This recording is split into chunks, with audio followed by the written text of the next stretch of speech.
আসসালামু আলাইকুম সুপ্রিয় শিক্ষার্থীরা। আমি মাহমুদী রেজা, পড়াশোনা করছি রুয়েটে। আমি আজকে তোমাদের জন্য নিয়ে এসেছি এইচএসসি 25-এর জন্য ওয়ান শর্ট সিকিউ ক্লাস। আজকে আমাদের টপিক হলো সরলরেখা বা স্ট্রেট লাইন। তো চলো শুরু করা যাক।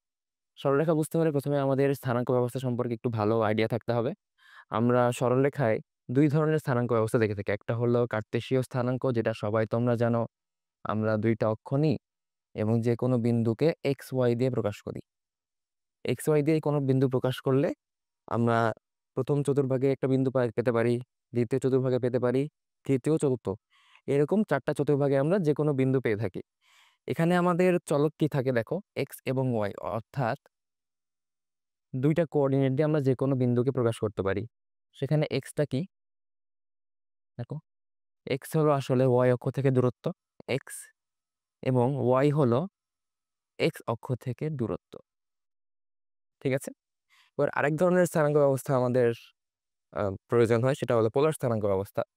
পোলার স্থানাঙ্ক ব্যবস্থায় দুইটা কোঅর্ডিনেট লাগে। একটা হলো আর, যেটা হলো মূল বিন্দু থেকে কোনো বিন্দু দূরত্ব, এবং আরেকটা হলো থিটা। থিটা হলো এক্স অক্ষের ধনাত্মক দিকের সাথে কোনো একটা বিন্দু কত ডিগ্রি কোণ তৈরি করছে। যেমন এই একই বিন্দু যদি আমরা এখানে লিখি, তাহলে সেটা এভাবে লেখা যায়, যেখানে এই যে দেখো মূল বিন্দু থেকে যে দূরত্বটা, এটাকে আমরা আর দিয়ে প্রকাশ করি, এবং সেটা এক্স অক্ষের ধনাত্মক দিকের সাথে যে কোণ তৈরি করছে সেটাকে থিটা দিয়ে প্রকাশ করি। আমরা এখানে যেভাবে এক্স ওয়াই লিখেছিলাম, একইভাবে এখানে আর থিটা লিখতে পারি। তো এবার একটা জিনিস খেয়াল করো, এখানে এক্স ওয়াই যে বিন্দুটা এবং আর থিটা যে বিন্দুটা, এই দুইটা বিন্দু আসলে একই বিন্দু না? দেখো, একই বিন্দুকে কিন্তু দুইটা আলাদা স্থানাঙ্ক ব্যবস্থায় দুইটা আলাদাভাবে আলাদা পদ্ধতিতে লেখা যাচ্ছে। তো আমরা যদি এখানে একটা সমকোণী ত্রিভুজ অঙ্কন করি, তাহলে আমরা কি দেখেছিলাম, এখানে এই যে এক্স, এক্স টুকু কি ওয়াই অক্ষ থেকে দূরত্ব না, এবং ওয়াই হচ্ছে এক্স অক্ষ থেকে দূরত্ব। তাহলে এখানে একটা সমকোণী ত্রিভুজ তৈরি হয়, যে সমকোণী ত্রিভুজের অতিভুজকে আমরা আর বলছি। অর্থাৎ অতিভুজটাই আসলে আমার মূল বিন্দু থেকে ওই বিন্দুর দূরত্ব। এখন আর স্কোয়ার ইকুয়াল টু কি লেখা যায়, x square plus y square, পিথাগোরাসের সূত্র অনুযায়ী। অতএব আর ইকুয়াল টু লেখা যায় root over x square plus y square. যখন আমরা পারস্পরিক রূপান্তর করব দুইটা বিন্দুর, সেই রূপান্তরের ক্ষেত্রে r equal to root over x square plus y square, এই সূত্রটা অনেক বেশি ব্যবহার করব। এবার আমাদের আরো বেশ কিছু সূত্র জানা থাকা প্রয়োজন। আমরা এই প্রথমটা দেখলাম, এরপরে যদি আমরা দেখতে যাই, ধরো এখানেও আমাদের বিন্দুটা এভাবে ছিল এক্স ওয়াই, এখানে ছিল আমাদের থিটা, এইটুকু দূরত্ব ছিল এক্স, এইটুকু দূরত্ব ছিল ওয়াই, এবং এইটুকু আর। তো আমরা যদি এই ত্রিভুজ থেকে cos theta equal x by r লিখি, cos theta equal x by r লেখা যায় না? দেখো cos থিটা মানে কি আমরা জানি, ভূমি বাই অতিভুজ। কারণ এখান থেকে আমরা লিখতে পারি এক্স ইকুয়াল আর cos থিটা, তাই না? আরেক আরেকভাবে যদি আমরা লিখতে চাই, তাহলে সাইন থিটা ইকুয়াল লিখতে পারি ওয়াই বাই আর। তাহলে অতএব ওয়াই ইকুয়াল আর সাইন থিটা। তাহলে দেখো আমাদের আরো দুইটা সূত্র কিন্তু আমরা এখান থেকে পেয়ে গেলাম। একটা হলো এক্স ইকুয়াল আর cos থিটা এবং ওয়াই ইকুয়াল আর সাইন থিটা। আমাদের রূপান্তরের জন্য যে প্রয়োজনীয় সূত্রগুলো, তারগুলোর ভেতর আমরা কিভাবে আর এবং এক্স এর সম্পর্ক বের করবো সেগুলো পেয়ে গেলাম। এবার শুধু আমাদের আরেকটা সম্পর্কে বের করা বাকি থাকলো, সেটা হলো থিটা। এখন দেখো, থিটা বের করার ক্ষেত্রে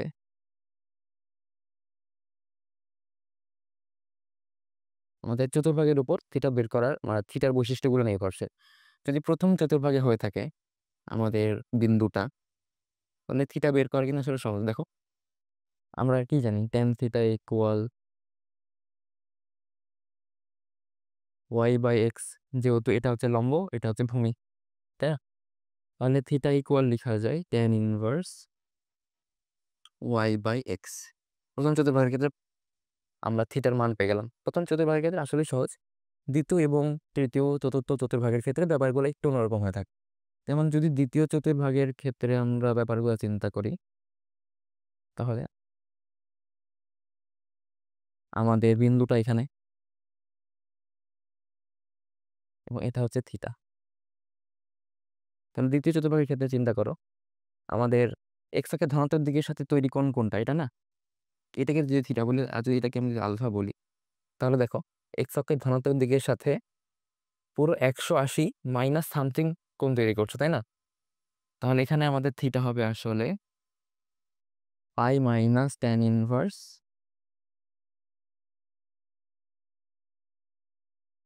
root modulus y by x. যেহেতু আমাদের এই চতুর্ভাগে এক্স এর মান ঋণাত্মক হয়, তাই আমরা একটা মডুলাস দিয়ে দিলাম। তৃতীয় চতুর্ভাগে কি হয় চিন্তা করো। তৃতীয় চতুর্ভাগে বিন্দুটা এখানে তৈরি হয়, তাহলে কোনটা তৈরি হয়? এখানে। তাহলে ঘড়ির কাঁটার দিকে ঘুরতে গেলে ঋণাত্মক কোণ তৈরি হয়। সে ঋণাত্মক কোণটা হলো আসলে মাইনাস পাই। মাইনাস পাই তৈরি হয়, তারপর আবার এই কোণটুকু তৈরি হয়। তাহলে এই মাইনাস পাই থেকে যদি আমরা এই কোণটুকু বিয়োগ দিয়ে দিই, তাহলে আমরা কি আলটিমেটলি এক্স অক্ষের ধনাত্মক দিকের সাথে তো এই কোণ থিটা পেয়ে যাব না?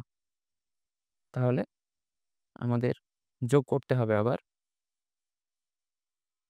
Tan inverse modulus y by x. তাহলে তৃতীয় চতুর্ভাগের ক্ষেত্রে আমাদের থিটার মান বের করা হয়ে গেল। এবার চতুর্থ চতুর্ভাগ। চতুর্থ চতুর্ভাগের ক্ষেত্রে বিন্দুটা এখানে অবস্থিত। আমরা এইভাবে একটা সমকোণী ত্রিভুজ আঁকাতে পারি এবং আমাদের এটা হচ্ছে থিটা। এবং যেহেতু এটা এক্স অক্ষ থেকে ঘড়ির কাঁটার দিকে ঘুরবো, তাই আবার আমরা ঋণাত্মক একটা কোণ পাবো। তাই থিটা ইকুয়াল পাবো minus tan inverse y by x. এটাই হলো আমাদের থিটা। তো যখন আমাদের স্থানাঙ্ক কার্টেসীয় স্থানাঙ্ক থেকে পোলারে এবং পোলার থেকে কার্টেসীয় স্থানাঙ্ক ব্যবস্থায় রূপান্তর করতে হবে, তখন আমরা আমাদের প্রয়োজন অনুযায়ী সূত্রগুলো বের করে ফেলবো। এবার চলো আমরা কিছু উদাহরণ নিয়ে নিই। দেখো এখানে কি দেয়া আছে, একটা কার্টেসীয় স্থানাঙ্ক দেয়া আছে যেখানে এক্স এর ভ্যালু -1 আর ওয়াই এর ভ্যালু হচ্ছে -2। এটার পোলার স্থানাঙ্ক বের করতে বলেছে। আমরা কি জানি, যদি এক্স ওয়াই কার্টেসীয় স্থানাঙ্ক হয়, তাহলে পোলার স্থানাঙ্ক হয় আসলে আর থিটা। তাহলে আমরা প্রথমে আর বের করতে হবে। আর ইকুয়াল টু আমরা কি জানি, √x² প্লাস y²। এক্ষেত্রে এক্স হচ্ছে -1 আর ওয়াই হচ্ছে -2। তাহলে আমরা 1² প্লাস 2² লিখতে পারি। তাহলে এটা হচ্ছে 4, 5, √5 ও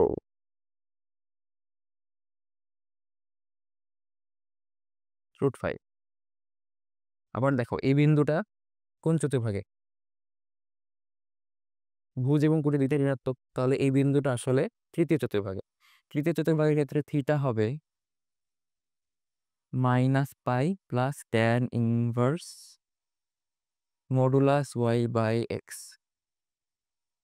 -পাই প্লাস ট্যান ইনভার্স 2। তাহলে অতএব বিন্দুটা হলো √5, -পাই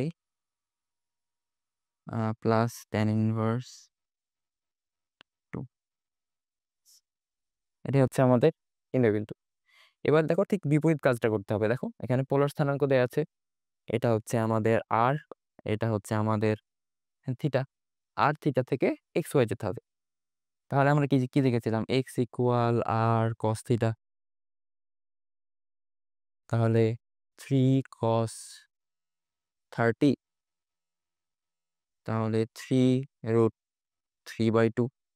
এবং একইভাবে ওয়াই ইকুয়াল আর সাইন 30, তাহলে 3 sin 30 ডিগ্রি, তাহলে 3/2। তাহলে অতএব 330 ইকুয়াল আসলে 3√3/2, 3/2। এভাবেই জাস্ট সিম্পলি আমাদের কোঅর্ডিনেটগুলো চেঞ্জ করে, আমাদের যে জানা ফর্মুলা আছে, চেনা ফর্মুলা আছে, সেই ফর্মুলাগুলো ইউজ করে এক্স ওয়াই থাকলে আর থিটা দিয়ে প্রকাশ করবো, আর থিটা থাকলে এক্স ওয়াই দিয়ে প্রকাশ করবো। তাহলে আমাদের হয়ে যাবে। তারপর এখানে আরো কিছু উদাহরণ দেয়া আছে। এই উদাহরণগুলো সবগুলো আসলে বোর্ড পরীক্ষায় আসা ক নম্বরের প্রশ্ন। সাধারণত এমসিকিউ অথবা ক নম্বরে আসার জন্য এগুলো বেশি ইম্পর্টেন্ট। যেগুলো আ সৃজনশীলে গ বা খ বা গতে আসে, সেগুলো হচ্ছে এভাবে সমীকরণ আকারে দেয়া থাকে। কার্টেসীয় সমীকরণকে পোলার সমীকরণে প্রকাশ করতে হয়, আবার ভাইস ভার্সা। তো দেখো আমরা যেহেতু এখানে চলকগুলা এক্স আর ওয়াই এ দেয়া আছে, তাহলে আমরা অবশ্যই বুঝতে পারছি এটা একটা কার্টেসীয় সমীকরণ। তো কার্টেসীয় সমীকরণকে পোলার সমীকরণে আনতে হলে এক্স এবং ওয়াই কে আর এবং থিটা দিয়ে প্রকাশ করতে হবে। তো দেখো সমীকরণ দেয়া আছে x square plus y square minus 3y equal 0। তো আমরা কি জেনেছিলাম? পোলার সমীকরণের ক্ষেত্রে r equal root over x square plus y square. তাহলে r square equal x square plus y square. এবং আরেকটা জিনিস জেনেছিলাম, সেটা হলো y equal r sine theta. তাহলে দেখো এখানে x square plus y square আছে, এখানে x square plus y square আছে। তাহলে আমাদের ওকে রিপ্লেস করে দিই। রিপ্লেস করে দিলে দেখো এখানে আর স্কোয়ার পেয়ে যাই এবং 3y আছে। দেখো y এর ভ্যালু কি আর সাইন থিটা না?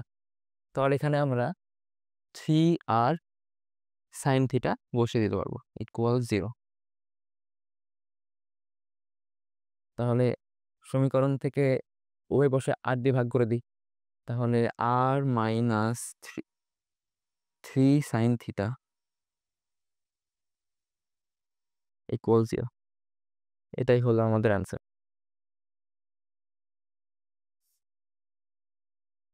অলরাইট, চলো আমরা নেক্সট টপিকে যাই।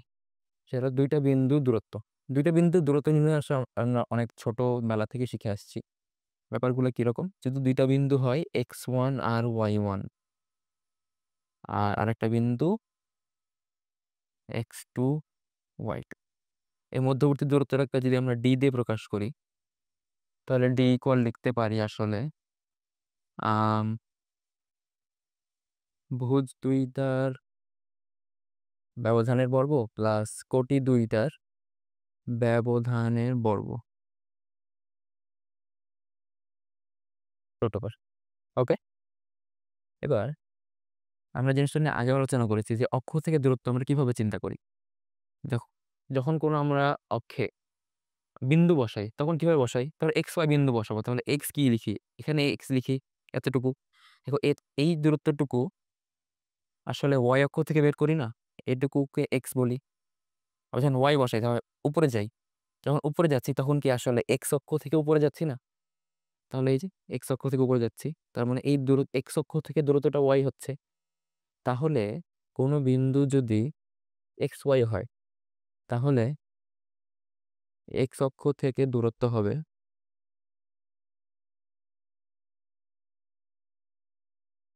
আসলে কোটির পরিমাণ, বা আমরা মডুলাস কোটি বলতে পারি। আর ওয়াই অক্ষ থেকে দূরত্ব হবে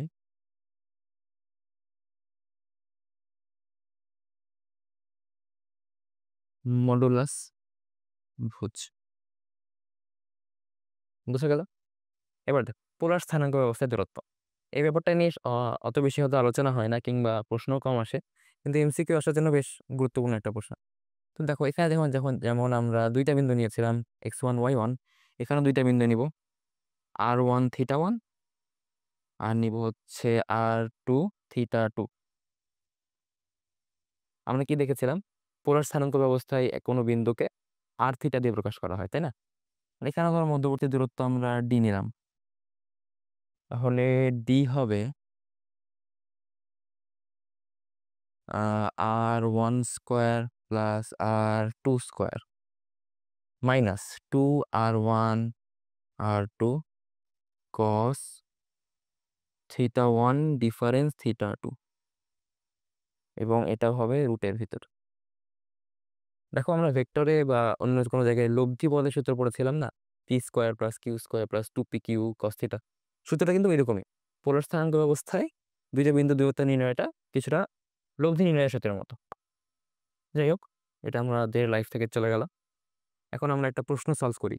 প্রশ্ন বলেছে এক্স অক্ষ এবং 5 4 বিন্দু হতে 1টি বিন্দুর দূরত্ব সমান যদি হয়, তাহলে টি এর মান নির্ণয় করতে বলছে। তাহলে দেখো এক্স অক্ষ থেকে এই এক্স অক্ষ থেকে এই বিন্দুর দূরত্ব আর 5 4 থেকে এই বিন্দুর দূরত্ব, দুইটা দূরত্ব হচ্ছে সমান।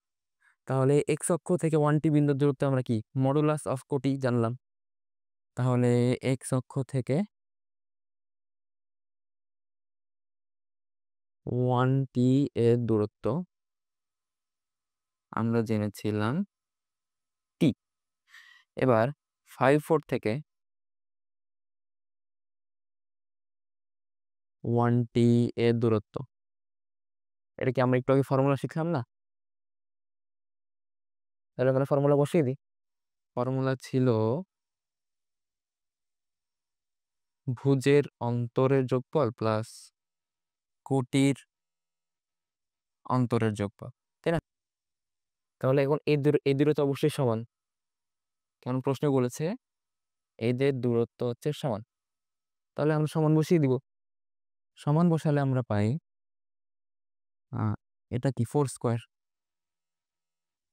স্কোয়ার প্লাস এটা হলো আবার 4 স্কোয়ার মাইনাস 8t প্লাস টি স্কোয়ার ইকুয়াল টি। যেহেতু দুইটা দূরত্ব সমান বলেছে, তাই আমরা এই মধ্যবর্তী এখানে যে ইকুয়েশনটা আছে, ইকুয়েশনটা আমরা এলাবোরেট করে লিখলাম এবং দুইটা ইকুয়েশন সমান বলে দিলাম। তাহলে 16 + 16 32 মাইনাস 8t প্লাস টি স্কোয়ার ইকুয়াল টি স্কোয়ার। এখান থেকে রূপ তুলে দিলে ডান পাশে আমাকে বড় করতে হবে। তাহলে এই টি স্কোয়ার এই টি স্কোয়ার কেটে যাবে। তাহলে অতএব 8 টি ইকুয়াল 32 থাকবে, টি ইকুয়াল টু আমরা বলতে পারবো 4।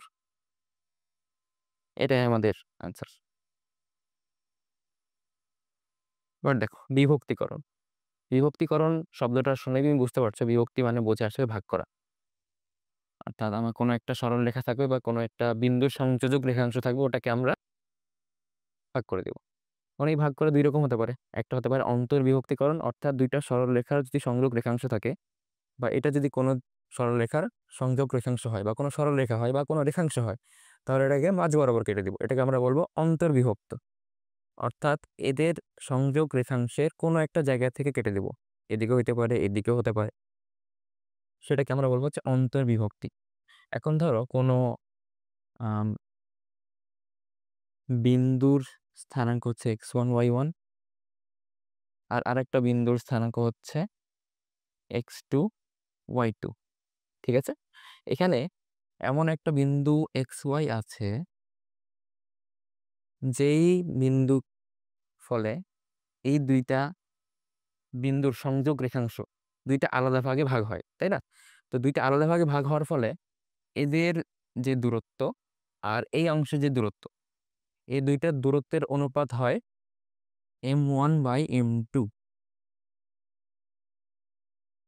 অর্থাৎ আমি যদি এখানে এ বি সি দিই, তাহলে লিখতে পারি যে A B by B C equal m1/m2। অর্থাৎ m1 m2 কিন্তু ওদের এক্সাক্ট দূরত্বের একক না। যে হ্যাঁ, এ থেকে বি এর দূরত্ব যেহেতু m1 আমাদের দেয়া আছে 3:2, তার মানে ব্যাপারটা কিন্তু এমন না যে 3 একক দূরে। এখানে অনুপাত বোঝাচ্ছে। অর্থাৎ যদি m1/m2 3/2 হয়, তাহলে অ্যাকচুয়াল দূরত্ব কিন্তু 6 ইউনিট হতে 6 ইউনিট/4 ইউনিটও হতে পারে। আমরা কাটাকাটি করে যেটা পাবো ওটা আসলে আলটিমেটলি আমাদের অনুপাতের মানটা হয়। তো যাই হোক, যদি আমাদের অনুপাতের মানটা m1 আর m2 দেয়া থাকে, তাহলে আমরা xy লিখতে পারবো ডিরেক্ট সূত্র ব্যবহার করব। আমাদের হরে থাকবে আসলে অনুপাত দুইটার যোগফল, লবে থাকবে বাম পাশের যে অনুপাত সেটা ডান পাশের সাথে গুণ হবে। তাহলে m1 x2 plus m2 x1। এইভাবে ওয়াইও লেখা যায় m1 y2 plus m2 y1 by m1 plus m2। এটা অন্তর্বিভক্তিকরণে আমরা এই ডিরেক্ট সূত্রটা ব্যবহার করে লিখতে পারি। এখন দেখো, যদি এই বি বিন্দুটা x1 আর এ বিন্দু আর সি বিন্দুর মধ্যবিন্দু হয়, তাহলে কি মধ্যবিন্দু মানে কি এই দূরত্বটুকু আর এই দূরত্বটুকু যদি সমান হয়ে যাবে, তাই না? যদি মধ্যবিন্দু হয়, তাহলে মধ্যবিন্দু হলে m1/m2 ইকুয়াল, যেহেতু দূরত্ব সমান তার মানে 1/1। তাহলে দেখো, তাহলে এক্স কি হতো, 1 × x2 প্লাস 1 × x1, 1+1, বা x1 + x2/2। একইভাবে y ইকুয়াল টু লেখা যেত y1 + y2/2। অর্থাৎ যদি মধ্যবিন্দু হয়, তাহলে দুইটা বিন্দুর ভুজ যোগ করে 2 দিয়ে ভাগ করে দিলে আমরা মধ্যবিন্দুর ভুজ পাবো। দুইটা বিন্দুর কোটির যোগফলকে 2 দিয়ে ভাগ করে দিলে আমরা মধ্যবিন্দুর কোটি পেয়ে যাব। চলে আমরা বহির্বিভক্তি নিয়ে আলোচনা করি। বহির্বিভক্তির ক্ষেত্রে ব্যাপারটা বোঝা একটু অন্যরকম। আমরা একইভাবে এখানে এ দিব, বি দিব, এবং কল্পনা করব যে আমাদের এই রেখাংশটাকে কাল্পনিকভাবে বাড়িয়ে কোনো একটা পজিশন সিতে নিব, যেই সিতে এই যে এই AC divide by BC, AC by BC equal m1/m2 পাবো। অর্থাৎ কাল্পনিকভাবে বর্ধিত করে এমন একটা দূরত্বে নিয়ে গেলাম যেখানে এই রেখাটা বহির্বিভক্ত হবে, এবং সেখানে দূরত্বের অনুপাত AC/BC ইকুয়াল m1/m2 পাবো। আবার আমরা এখানে এ বিন্দুর স্থানাঙ্ক x1 y1 দিই, বি বিন্দুর স্থানাঙ্ক দিলাম x2 y2, এবং সি বিন্দুতে হচ্ছে আমাদের কাঙ্ক্ষিত বিন্দু xy। ওটা তো আমাকে বের করতে হবে, তাই না, যে কোন বিন্দুতে যে সেটা বহির্বিভক্ত হচ্ছে। তাহলে x ইকুয়াল,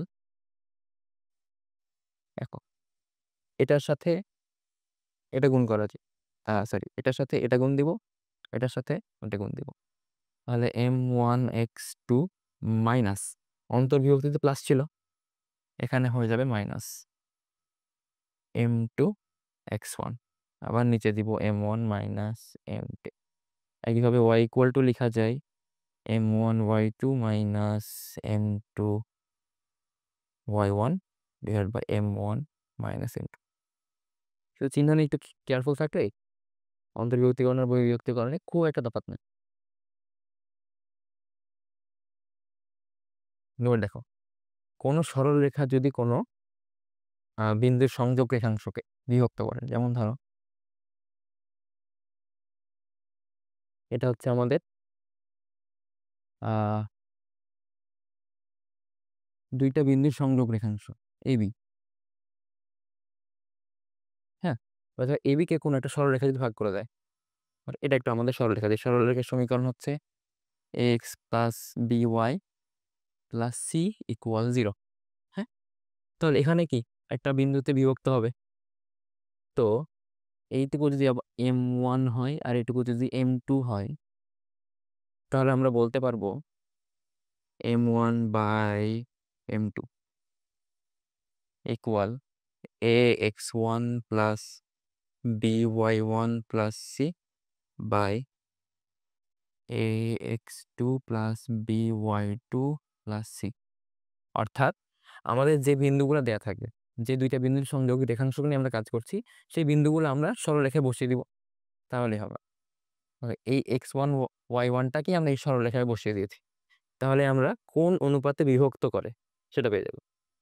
এবার অক্ষ যদি বিভক্ত করে, এক্স অক্ষ যদি বিভক্ত করে, তাহলে জিনিসটা পাওয়া যাবে আসলে। আচ্ছা, তাহলে m1/m2 হবে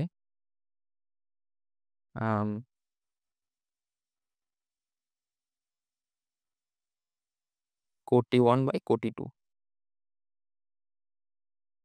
অর্থাৎ যদি এক্স অক্ষ কোনো দুইটা বিন্দুর সংযোগ রেখাংশকে বিভক্ত করে, তাহলে দুইটা কোটির অনুপাতই হবে আমাদের বিভক্তিকারী অনুপাত। সিমিলারলি ওয়াই অক্ষ যদি বিভক্ত করে, তাহলে m1/m2 হবে ভুজ 1/ভুজ 2, এতটুকু। এবার আমাদের এখানে দেখো খালি বললাম যে বিভক্ত করে বিভক্ত করে বিভক্ত করে, কিন্তু অন্তর্বিভক্ত করছে না অন্তর্বিভক্ত বহির্বিভক্ত করছে, এটা তো আমরা সরাসরি বুঝতে পারছি না। এটা বোঝার জন্য আমাদের খেয়াল রাখতে হবে আসলে চিহ্নর উপর। চিহ্নর উপর যদি চিহ্ন নেগেটিভ হয়, ধরো এখানে তুমি M1/M2 কোন একটা নেগেটিভ অনুপাত পেলা, সাপোজ -3/2, তাহলে নেগেটিভ পেলে সেটাকে তোমাকে বুঝতে হবে বহির্বিভক্ত করছে।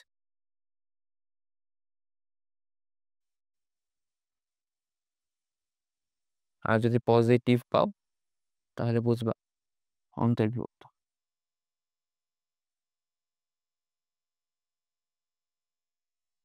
ক্লিয়ার? এই শর্টকাটগুলো মোটামুটি এমসিকিউ এর জন্য তাড়াতাড়ি করার জন্য ইউজফুল।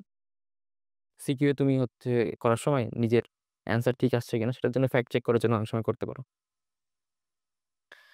দেখো দুইটা বিন্দু দেয়া আছে, এই বিন্দু দ্বয়ের সংযুক্ত রেখার ত্রিখণ্ডক বিন্দু নির্ণয় করতে বলেছে।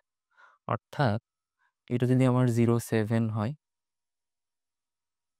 এটা যদি আমার 5, 0 হয়, তাহলে ত্রিখণ্ডক অর্থাৎ সমান 3 ভাগে ভাগ করবে এটা। তাহলে এটা যদি 1 একক হয়, এটা হবে 1, এটা হবে 1। তার মানে দেখো এই টোটালটা কত হচ্ছে 2, আর এই ছোট অংশটুকু হচ্ছে 1, তাই না? তাহলে এই বিন্দুটাকে আমরা যদি XY ধরি, তাহলে কি বলতে পারবো যে 0, 7 এবং 5, 0 বিন্দু দ্বয়ের সংযোগ রেখাংশ XY বিন্দুতে 2:1 অনুপাতে বিভক্ত হয়। তাহলে এটাকে আমরা M1 বলবো, এটাকে M2 বলবো। তাহলে তখন আমরা এক্স পাবো হচ্ছে বা ভুজ পাবো 2 × 5 প্লাস 1 × 0 বাই 2 + 1। কত পাচ্ছি দেখো, 5 × 2 = 10, এটা 0। 10/3 ওয়াই পাবো 2 × 0 প্লাস 1 × 7/2 + 1 = 7/3। এবার একই কাজ করবো, শুধু এক্স এর বিন্দুটাকে এখানে নিয়ে চলে যাব। তখন এইটুকু হবে আমার 2 আর এইটুকু হবে আমার 1। তারপর একইভাবে আমরা অন্তর্বিভক্তের করণের সূত্রটা ফেলে দেবো। তাহলে আবার আরেকটা এক্স কত পাওয়া যায় দেখো, 1 × 5 প্লাস 2 × 0/1 + 2 = 5/3। ওয়াই পাবো হচ্ছে 1 × 0 প্লাস 2 × 7/1 + 2 = 14/3। তাহলে দেখো এখানে আমরা একটা বিন্দু পেলাম, আবার এখানে আরেকটা বিন্দু পেয়ে গেলাম। এভাবে বাংলা ভাষা বুঝে আমাদের মাঝে মাঝে নির্ণয় করতে হতে পারে যে আমাদের অনুপাতটা আসলে কত। আরেকটা ম্যাথ নিয়ে কাজ করি। এ এবং এম এর সংযোগ রেখাংশ এক্স অক্ষ দ্বারা দ্বারা যে অনুপাতে বিভক্ত হয় তা নির্ণয় করো। আমাদের কাছে তো শর্টকাট আছে, তাই না? আমরা ওই ডিরেক্ট ওই শর্টকাট ইউজ করে আসলে এটা করতে পারি। এখানে যদি দেখো যে দুইটা বিন্দু দুইটা আলাদা চতুর্ভাগে অবস্থিত, যেমন এটা দেখো তৃতীয় চতুর্ভাগে আর এটার প্রথম চতুর্ভাগে, তাহলে এটা অবশ্যই এক চতুর্ভাগ থেকে আরেক চতুর্ভাগে যেতে হলে এক্স অক্ষ দ্বারা তো অন্তর্বিভক্ত হবে, তাই না? তাহলে এখানে আমরা M1/M2 কি লিখতে পারি, এই যে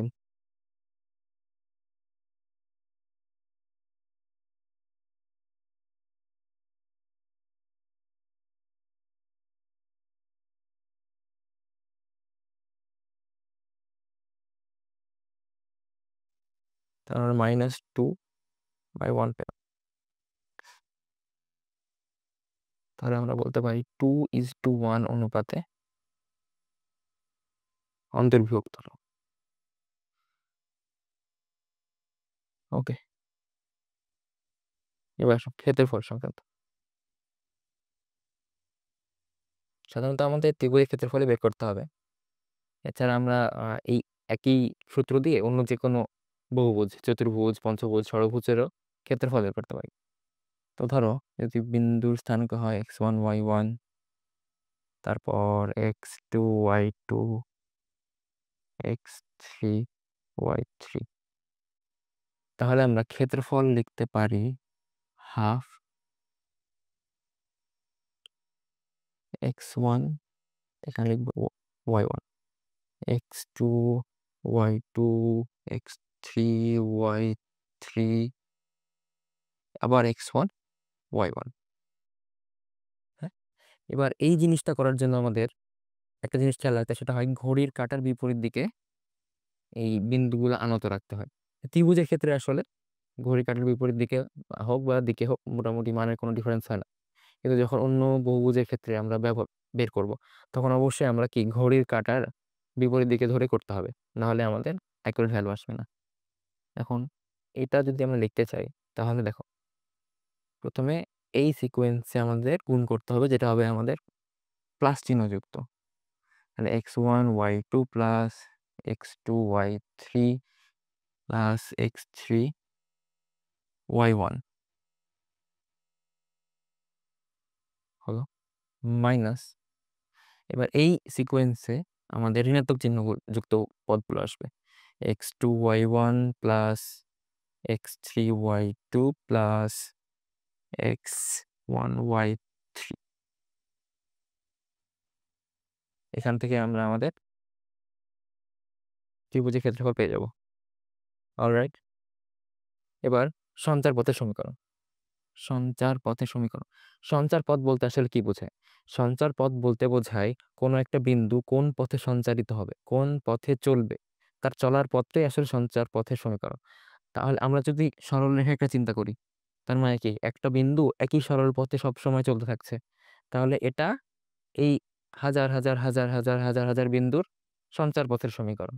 আবার আমরা যদি একটা বৃত্ত আঁকি, তাহলে দেখো বৃত্তের সবগুলো বিন্দু একটা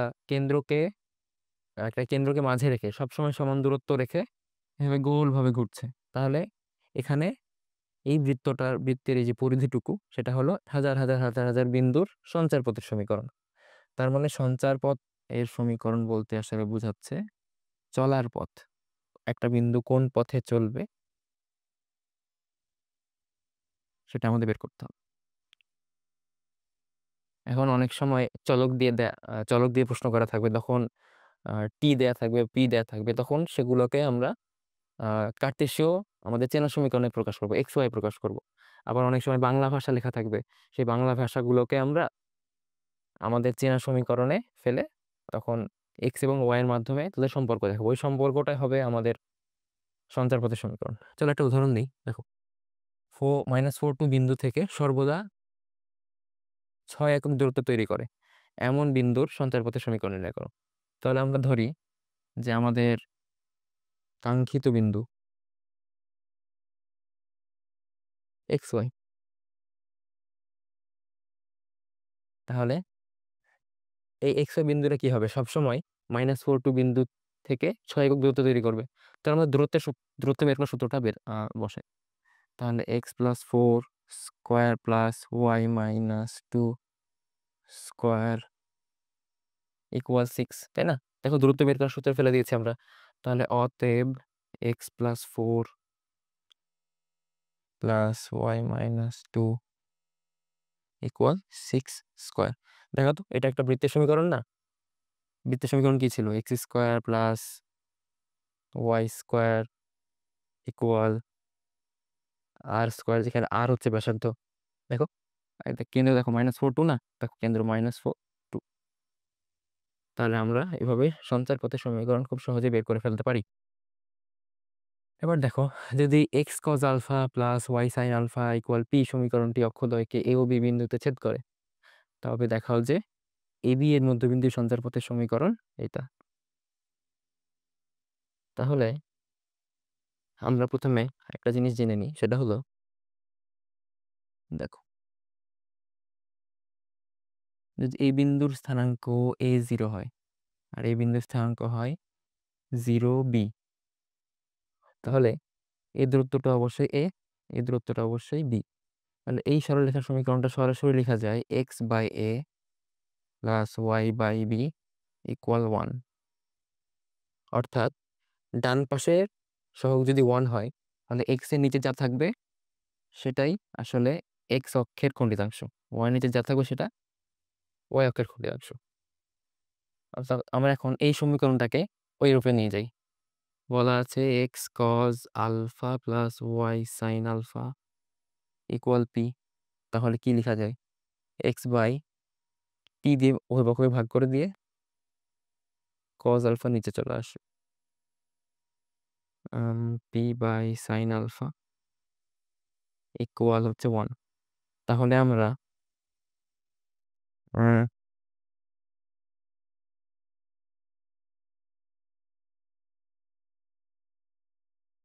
এই বিন্দুর স্থানাঙ্ক পাইলাম পি বাই কজ আলফা 0 এবং এই বিন্দুর স্থানাঙ্ক পেলাম পি বাই সাইন আলফা, আচ্ছা 0, পি বাই সাইন আলফা। তাহলে মধ্যবিন্দু হবে পি বাই 2 কজ আলফা আর হচ্ছে পি বাই 2 সাইন আলফা। এও বলেছে দেখাও যে এ বি এর মধ্যবিন্দুর সঞ্চার পথের সমীকরণ এটা। তোরা দেখো মধ্যবিন্দু ধরলাম, মধ্যবিন্দু ধরি এক্স ওয়াই, কিন্তু আমার মধ্যবিন্দু আবার কি পেয়েছিলাম?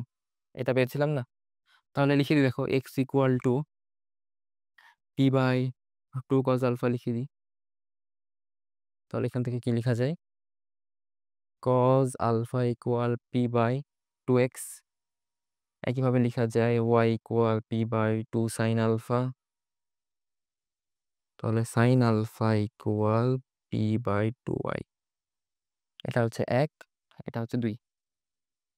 এবার আমরা কি দেখি, সব যেখানে সাইন এবং কজ এইরকম ফাংশন দেখি বর্গ করে যোগ করে দিলে আমাদের আলফাগুলা কেটে যায়, তাই না? এবার আমরা যদি 1 স্কোয়ার প্লাস 2 স্কোয়ার করি তাহলে দেখো সাইন স্কোয়ার বাম পাশে হয় sine square alpha plus cos square alpha equal হয় হচ্ছে 1। ডান পাশে হয় P square by 4x square plus P square by 4y square. তাহলে উভয় পক্ষকে 4x স্কোয়ার ওয়াই স্কোয়ার দিয়ে গুণ করে দিই। তাহলে 4x square y square equal p square y square plus P square x square equal p square common নিলে x square plus y square. তাই না? দেখো প্রমাণ হয়ে গেছে। তাহলে আমরা এর আগের ম্যাথে কি করলাম দেখো, বাংলা কথা বুঝে আমরা জাস্ট থিওরিগুলো অ্যাপ্লাই করলাম, আমাদের চেনা সূত্র অ্যাপ্লাই করলাম। এবার এখানে আমাদের পি এবং আলফার মাধ্যমে আমাদের ভ্যালু এসেছিল, সেই ভ্যালুগুলোকে আমরা কি এক্স ওয়াই এর সাথে তুলনা করলাম, তাই না? এভাবে আমরা আসলে সঞ্চার পথে ম্যাথগুলো করতে পারি। এবার দেখো বিভিন্ন সরল রেখার সমীকরণ। আমরা একটু আগে দেখলাম যে কোনো সরলরেখার যদি এক্স এবং ওয়াই অক্ষের ছেদাংশ আমরা জানি তাহলে ডিরেক্ট সমীকরণটা লিখতে পারবো। সেটা কি লিখতে পারবো? X by A plus y by B equal 1। তাই না? এবার যদি আমরা বিন্দু ও ঢাল জানি তাহলে আমরা ডিরেক্ট সমীকরণ লিখতে পারবো, যেমন y minus y one equal M into x minus x one. যেখানে এম হচ্ছে আমাদের ঢাল এবং বিন্দুটা কি? বিন্দুটা ছিল x one comma y one. এবার যদি দেয়া থাকে দুইটা বিন্দু দেয়া থাকে, ধরো দুইটা বিন্দু দেয়া আছে,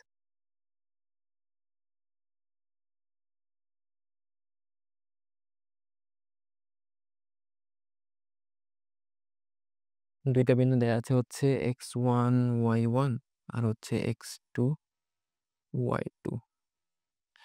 তাহলে দুইটা বিন্দু দেয়া থাকলে আমরা অবশ্যই ঢাল পাই। তাহলে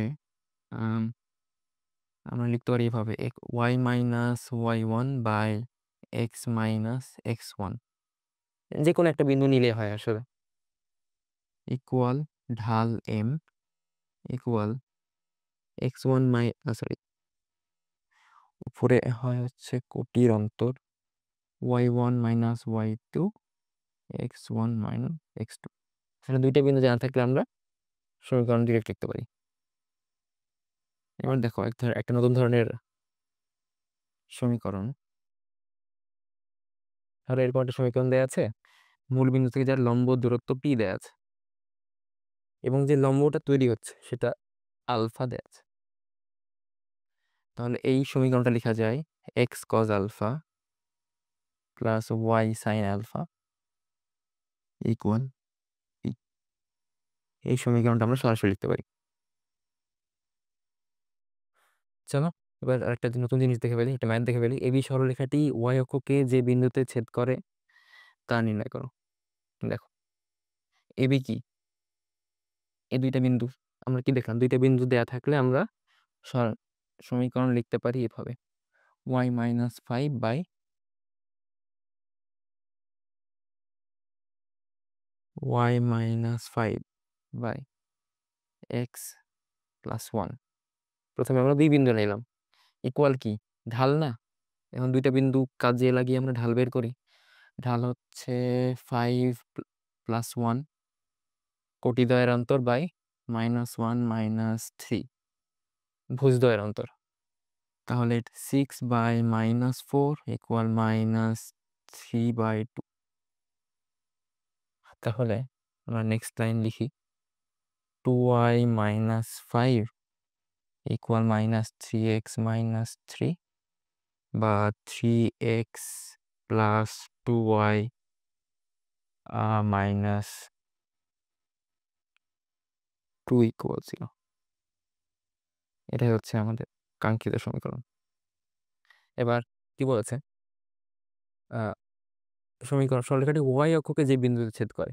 এবার ধরো এটা ওয়াই অক্ষ, ওয়াই অক্ষে যদি কোনো বিন্দুতে ছেদ করে তাহলে কি এটা স্থানাঙ্কটা এরকম না, জিরো বি, অর্থাৎ এক্স অক্ষের ভুজটা জিরো হয়, তাহলে এক্স ইকুয়াল জিরো বসিয়ে দিই। তাহলে অতএব এক্স ইকুয়াল জিরো হলে two y minus two equal zero, অতএব ওয়াই ইকুয়াল ওয়ান। ঠিক আছে, তাহলে এভাবে যদি কোনো সরলরেখা কোনো অক্ষকে কোন বিন্দুতে ছেদ করে সেটা যদি আমাদেরকে বের করতে বলে, তাহলে আমাদের কোনো একটা ভুজকে জিরো ধরতে পারি অথবা কোটিকে জিরো ধরতে পারি। মানে দেখো ডি বিন্দু স্থানাঙ্ক বের করতে বলেছে। এবার দেখো ডি বিন্দুরা হলো এ বি এবং সিডি সরলরেখার ছেদ বিন্দু। তাহলে আমাদের দেখো এক্স অক্ষের ছেদাঙ্ক দেয়া আছে ফাইভ, ওয়াই অক্ষের ছেদাঙ্ক দেয়া আছে সেভেন। তাহলে এ বির সমীকরণ লিখতে পারি A B x by five plus y by seven equal zero বা seven x plus five y minus thirty five equal zero. ঠিক আছে, এটা ঢাল কত আসলে, ঢাল আসলে মাইনাস সেভেন বাই ফাইভ, তাই না? দেখো এখান থেকে y equal M x plus C, তাহলে ওয়াই এর সহগ যদি এক হয় তাহলে অপর পাশে এক্স এর সহগটাতে ঢাল।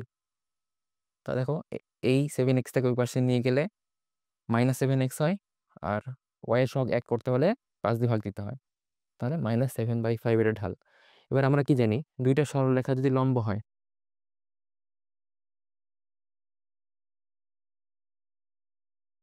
দুইটি সরল রেখা লম্ব হলে তাদের কি ঢাল দ্বয়ের গুণফল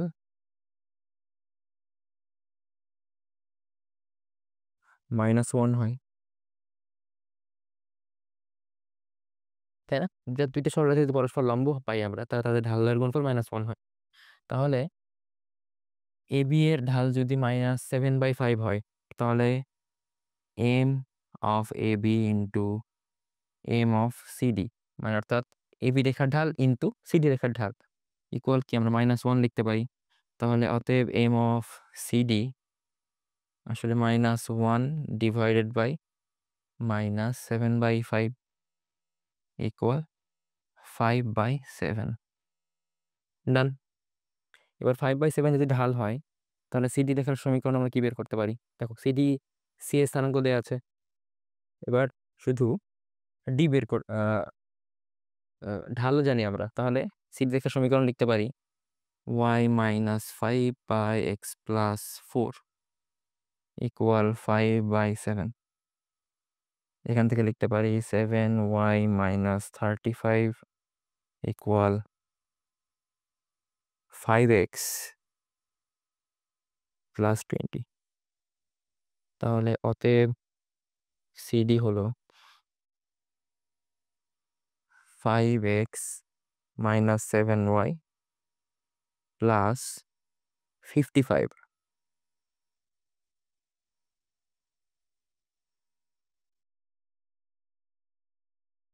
55 করে। এবার দেখো এই ডি রেখাটা এবি এবং সিডি ছেদবিন্দু না, তাহলে আমরা ক্যালকুলেটরে যদি সরাসরি এবি এবং সিডি এর ছেদবিন্দু বের করে ফেলি তাহলেই আসলে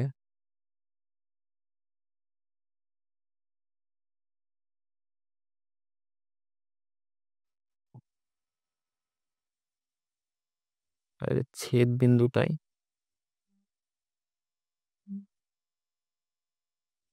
ডি বিন্দু।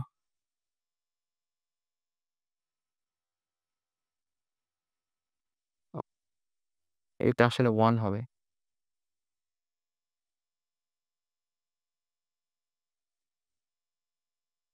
-7/5 5/7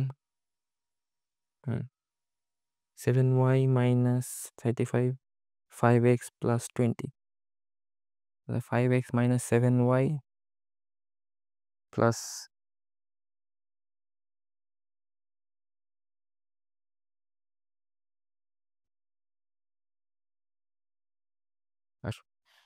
এবি এবং ওসি এর সমীকরণ নির্ণয় করতে বলেছে। এবার দেখো ও এ ইকুয়াল টু ওবি বলেছে, মানে এটা যদি এ হয় এটাও এ, তাই না? এবার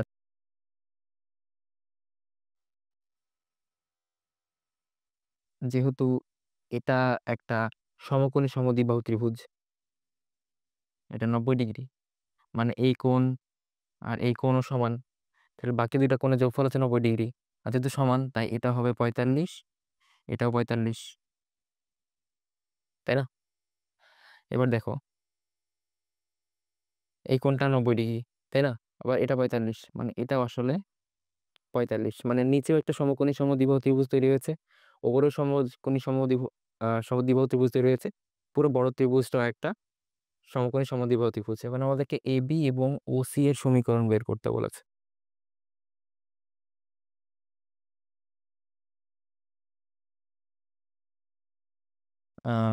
এবি এবং ওসি এর সমীকরণ বের করতে বলছে। তাহলে দেখো আমরা ত্রিভুজ ও এসি ত্রিভুজ ও এসি এ তাহলে আমরা আঁকাই। আমাদের ত্রিভুজটা এরকম, এটা কি আমরা বললাম কি সমকোণী সমদ্বিবাহু ত্রিভুজ, যার এইটা হচ্ছে 5 একক। তাহলে এই ভূমিটা 5 একক হবে এবং অতিভুজ আমরা জানি না, কিন্তু পিথাগোরাসের সূত্র অনুযায়ী কি জানি, a square equal to 5 square plus 5 square. তাহলে অতএব এ ইকুয়াল 5√2 পাওয়া যায়।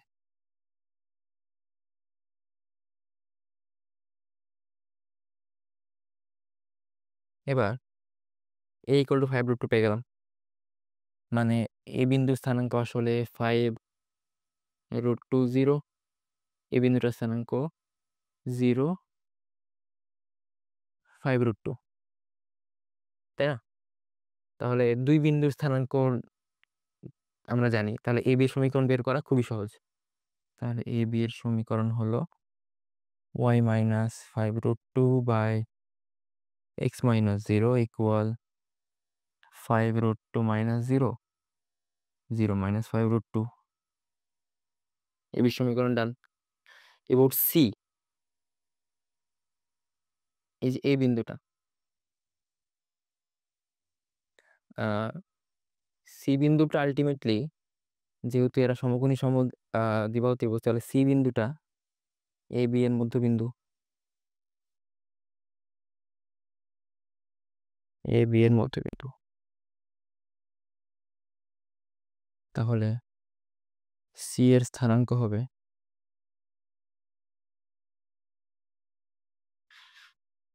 5√2/2, 5√2/2। অথবা এমনভাবে বলতে পারো যে এটা যেহেতু সমকোণী সমদ্বিবাহু ত্রিভুজ, এটা 45 ডিগ্রি, এবার মূল বিন্দুগামী, তাহলে y minus zero by x minus zero equal 1045। X অক্ষের ধনাত্মক দিকের সাথে 45 ডিগ্রি কোণ তৈরি করছে, তাই আমরা 1045 লিখলাম। 1045 এর মান হচ্ছে 1, তার অতএব এক্স ইকুয়াল ওয়াই। এটাই হলো ওসি এর সমীকরণ।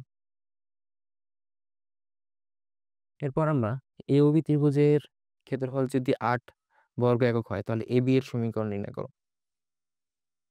দেখো, সিমিলারলি এটা যদি 45 হয়, এটা 45 হবে, এটা 45 হবে না, এটা 45 হবে। অর্থাৎ ও এখানে ও এ ইকুয়াল ও বি হবেই। ও ইকুয়াল টু ও বি হলে এটাও এ, এটাও এ, তাই না? তাহলে হাফ ইন্টু ভূমি ইন্টু উচ্চতা ইকুয়াল কত? 8 বর্গ একক। তাহলে এ স্কোয়ার ইকুয়াল 16, অতএব এ ইকুয়াল 4। আর এ বি এর সমীকরণ কি হবে? অতএব এ বি এর সমীকরণ হবে আসলে x/4 প্লাস y/4 ইকুয়াল 1। এটাই। এবার দেখো 2 নম্বর কি বলেছে, কোণ বি এ এক্স এর সমদ্বিখণ্ডক সরলরেখার সমীকরণ নির্ণয় করো। অর্থাৎ কোণ বি এ এক্স হলো এটা সমদ্বিখণ্ডক সরলরেখা বের করতে হবে। এটা 45 ডিগ্রি এবং এটার স্থানাঙ্ক হচ্ছে 40। তাহলে এই বড় কোণটা আসলে 135 ডিগ্রি।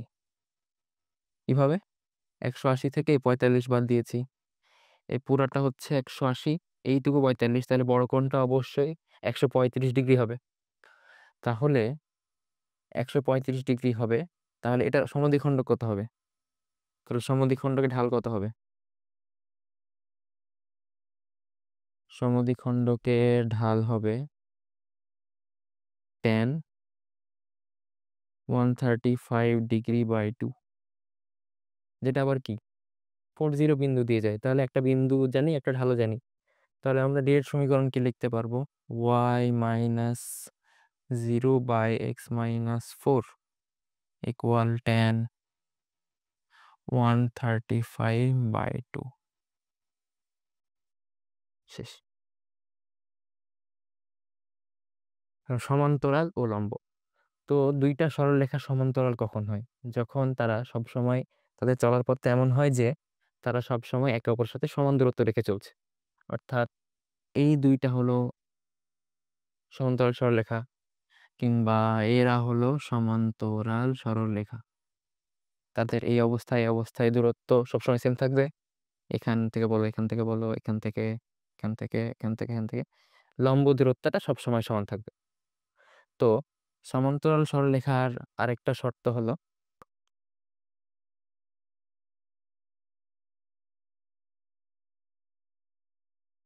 সমান্তরাল সরলরেখা গুলোর ঢাল একই থাকে, ঢাল একই থাকবে। অর্থাৎ তারা তোমাকে বললো x plus by plus C এর যে কোনো একটা সমান্তরাল সরলরেখা নির্ণয় করো। কারণ তুমি এখানে কি দেখতে পাচ্ছ? ঢাল হচ্ছে -a/b। যাই হোক, তুমি ডিরেক্টলি লিখতে পারো আসলে এটা প্লাস কে ইকুয়াল 0। দেখো এখানে এক্স অক্ষের এক্স এবং ওয়াই সহগগুলা দুই সমীকরণে একই। কারণ দেখো এটা ঢাল কি? মাইনাস এ বাই বি, এটার ঢালও মাইনাস এ বাই বি, তাই না? তাহলে তাদের ঢাল সমান থাকছে, তার মানে কি আমরা বলতে পারবো এটা অবশ্যই সমান্তরাল সরলরেখা। তাই যখন আমাদের সমান্তরাল সরলরেখা বের করার দরকার পড়বে, আমরা ডিরেক্ট এভাবে লিখে ফেলতে পারবো। যেমন তোমাকে যদি এটা বলে যে 3x plus 5y plus 15 equal 0 এর সমান্তরাল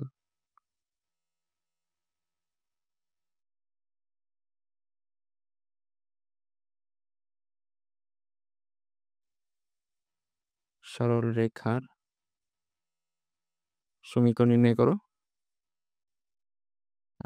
যা 2, 3 বিন্দুগামী। আমরা কি শিখেছি? এক্স এর এবং ওয়াই এর সহগগুলো একই রেখে আমরা সরাসরি সমান্তরাল সরলরেখার সমীকরণ লিখতে পারি। তাহলে সরাসরি সমান্তরাল সরলরেখার সমীকরণ লিখতে গেলে 3x plus 5y plus K equal 0 লিখতে হবে, যেটা আবার কি 2, 3 বিন্দুগামী। তাহলে এখানে 2 আর 3 বসাই দিই, তাহলে 3 into 2 plus 5 into 3 plus K equal 0। অতএব কে ইকুয়াল -21। এই -21টা এখানে বসিয়ে দিলেই আমাদের কি সমীকরণ চলে আসলো। অথবা তোমরা ডিরেক্ট লিখতে পারো যে আহ, যে এটার সমান্তরাল সরলরেখার সমীকরণ 3x প্লাস 5y লিখে দিলা, ইকুয়াল লিখলা, তারপর বিন্দুটা বসাই দিলা। এই যে বিন্দুটাকে 2, 3 না, 2, 3। এই দেখো এক্স এর ভ্যালু 2 বসাবা, ওয়াই এর ভ্যালু 3 বসাবা, 3 ইন্টু 2 প্লাস 5 ইন্টু 3, শেষ। দেন এবার লম্ব। আমরা জানি দুইটা সরলরেখার লম্ব হলে তাদের ঢাল গুণফল -1 হয়। ঢাল গুণফল হয় -1।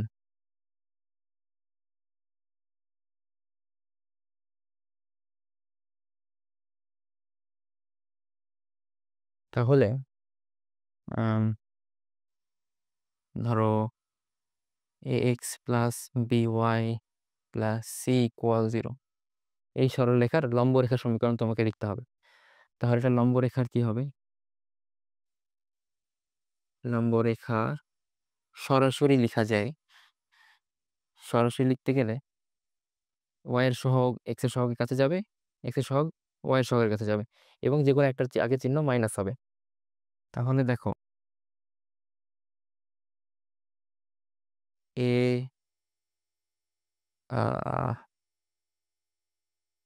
আমরা এখানে সরাসরি লিখতে পারি B x minus A Y.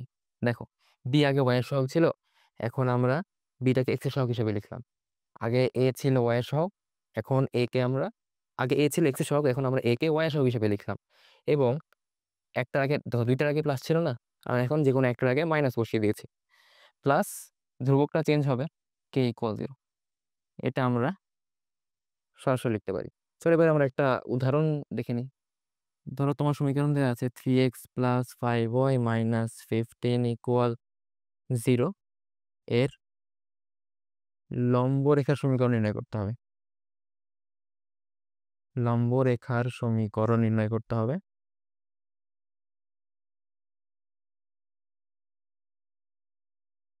যা আবার -1, 2 বিন্দুগামী।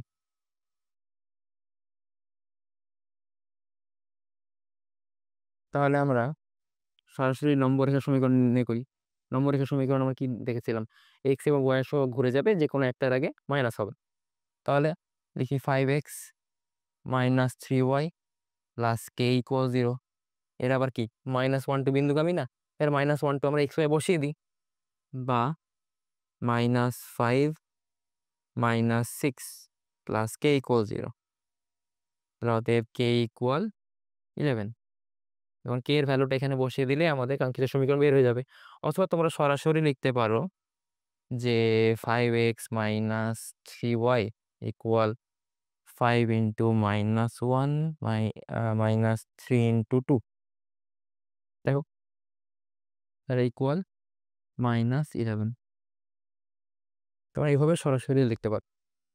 তো তোমাদের কখনো সরাসরি এইভাবে সমান্তরাল বা লম্ব রেখার সমীকরণ নাও চাইতে পারে, কিন্তু তোমাদের ধরো বড় বড় ম্যাথের ক্ষেত্রে আমাদের তো বিন্দু বের করে ঢাল বের করে বসিয়ে আবার সমীকরণ বের করা তো অনেক কষ্টসাধ্য। তাই তোমরা তখন এই সমীকরণগুলো বা এই শর্টকাটগুলো ইউজ করে 6 সেকেন্ড 7 সেকেন্ডে একটা সমীকরণ ইজিলি বের করে ফেলতে পারবা।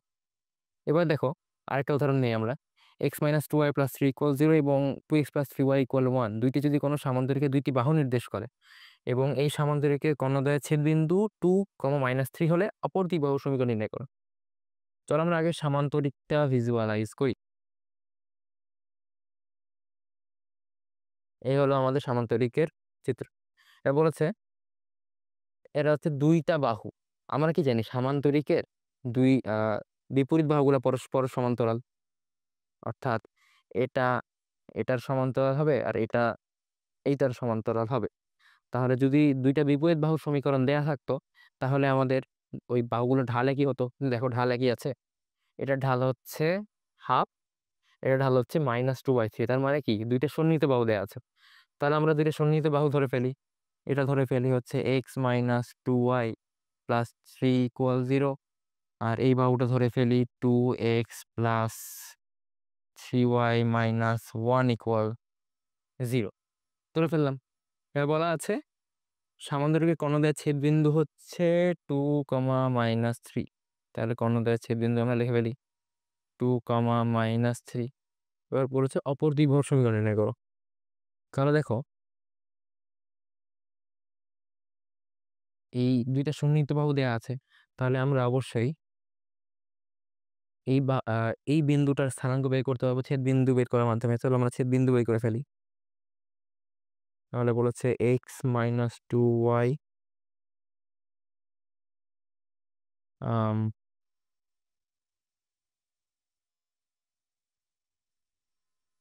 -1, 1। তাহলে এই ছেদবিন্দু এই শীর্ষবিন্দুটা হচ্ছে -1, 1 এবং এটা কি এই দুই বিন্দুর মধ্যবিন্দু না? সামান্তরিকের কর্ণদ্বয় পরস্পরকে সমদ্বিখণ্ডিত করে। তাহলে এই দুই শীর্ষের মধ্যবিন্দু হচ্ছে 2, -3। তাহলে এটা যদি আমরা আলফা বিটা ধরি তাহলে 2 ইকুয়াল আসলে আলফা -1/2 মধ্যবিন্দু সূত্র অনুযায়ী। তাহলে অতএব আলফা হবে 5। একইভাবে -3 হচ্ছে বিটা +1/2, তাহলে অতএব বিটা হবে 2, -3। ওকে, -6 -7। তাহলে আলফা বিটা 5 -7। এবার দেখো এই বাহুটা এই বাহুটা এই বাহুর সমান্তরাল এবং 5 -7 বিন্দুগামী। আমার নাম দিয়ে এ বি সি ডি। তাহলে এবি হলো সিডি এর সমান্তরাল। সিডি এর সমীকরণ দেয়া আছে এটা। তাহলে এবি এর সমীকরণ হবে x - 2y = 5 - 2 × -7। এটা হচ্ছে এবি এর সমীকরণ। এবং বিসি এর সমীকরণ কি হবে? বিসি এর সমীকরণ হবে 2x + 3y = আলফা বিটা বিন্দুগামী। তাহলে 2 × 5 + 3 × -7।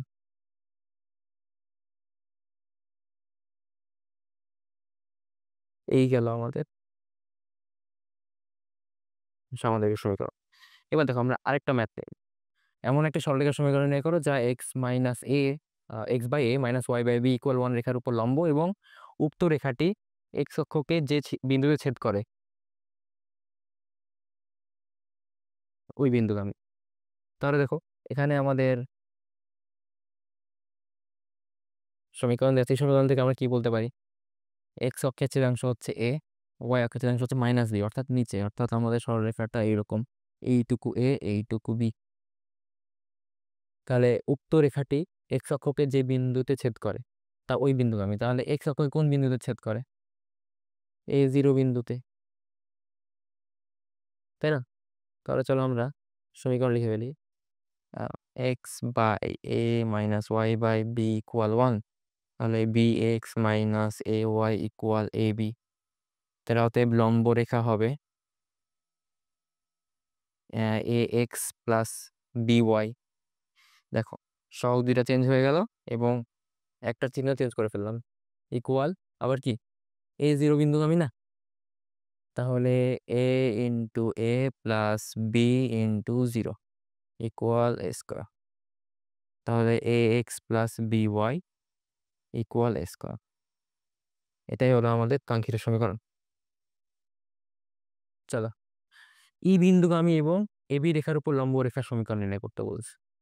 দেখ, এবির সমীকরণ দেয়া আছে, আবার সি এবং ডি এর স্থানাঙ্ক দেয়া আছে। ই বিন্দুটা দেখো এবি এবং সিডি এর ছেদ বিন্দু না? তার প্রথমে আমরা কি বের করব? সিডি এর সমীকরণ বের করব, তারপর করব কি ছেদ বিন্দু বের করব,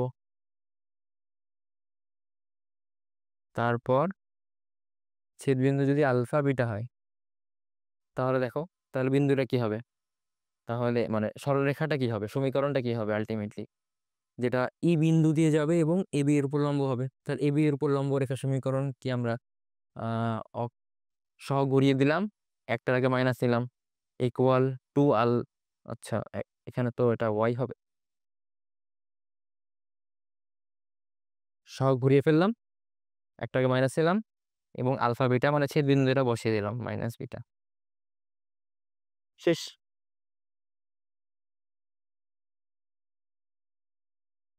এবার দেখো বহিস্থ বিন্দু হতে সরলরেখার উপর লম্ব দূরত্ব। ধরো এটা কোনো একটা সরলরেখা যার সমীকরণ হচ্ছে x plus B y plus C equal 0, এবার এখানে কোনো একটা বিন্দু হচ্ছে আলফা বিটা, তাহলে এটা লম্ব দূরত্ব হবে এটা ডি। ডি ইকুয়াল লিখা যায় modulus A alpha plus B beta plus C by root over A square plus B square.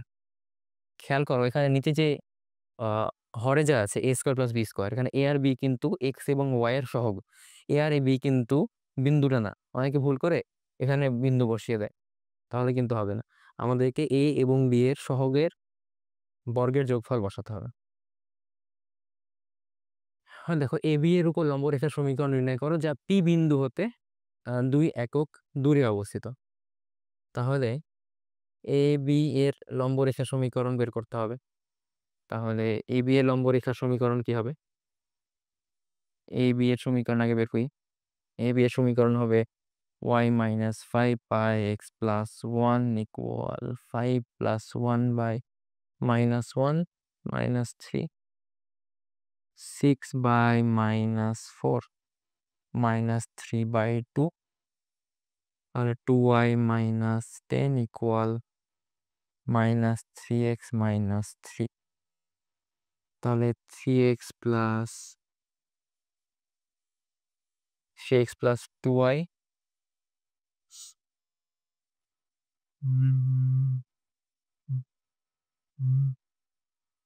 3x plus 2y minus 7 equal 0। এটা হচ্ছে আমার এ বি এর সমীকরণ, তাই না? তাহলে অতএব লম্বরেখার সমীকরণ কি হবে? লম্বরেখার সমীকরণ হবে 2x minus 3y plus C equal 0। এবার কি বলেছে? এই যে লম্বরেখাটা আমরা পেলাম সেটা পি বিন্দু থেকে 1 - 1 থেকে 2 একক দূরে। তাহলে এখন আমরা কি লিখতে পারি? এখন আমরা লিখতে পারি 2, আচ্ছা এখানে লিখে দিই যা 1 - 1 থেকে 2 একক দূরে।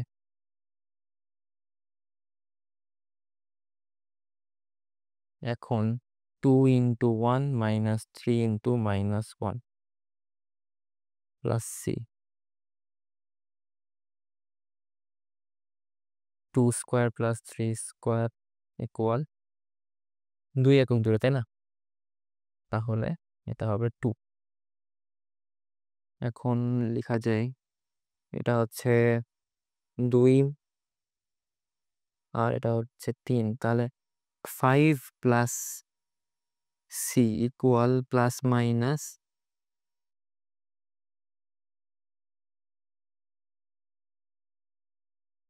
2√13। তাহলে সি ইকুয়াল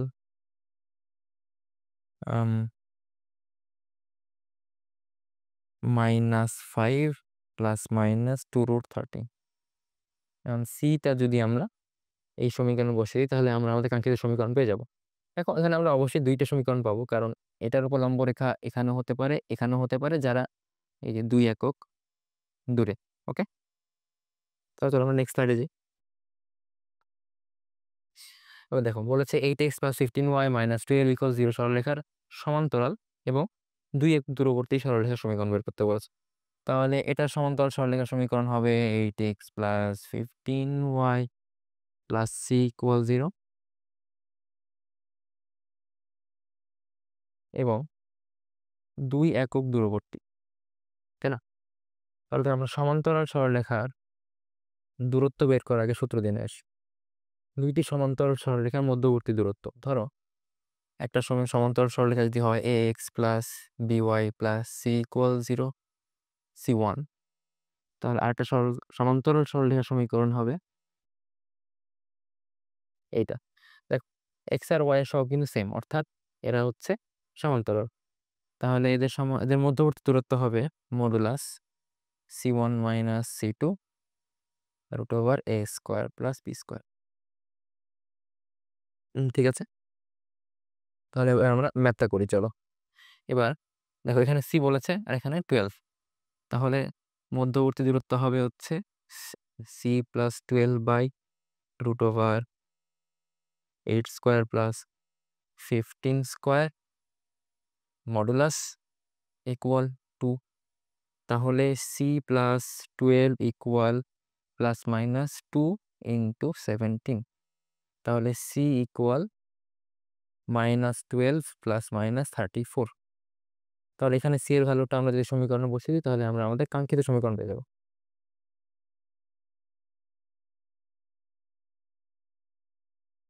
এবার দেখো ত্রিভুজের বিভিন্ন ধরনের কেন্দ্র, মাঝে মাঝে এমসিকিউ প্রায় আসে যে কোন একটা ত্রিভুজের বিভিন্ন কেন্দ্র সংক্রান্ত প্রশ্নগুলো আসে। তো ধরো আমরা প্রথমে ভর কেন্দ্র নিয়ে আলোচনা করি। ধরো কোনো ত্রিভুজের 3টা কেন্দ্র দেয়া আছে, 3টা বিন্দু দেয়া আছে, শীর্ষবিন্দুর স্থানাঙ্ক দেয়া আছে।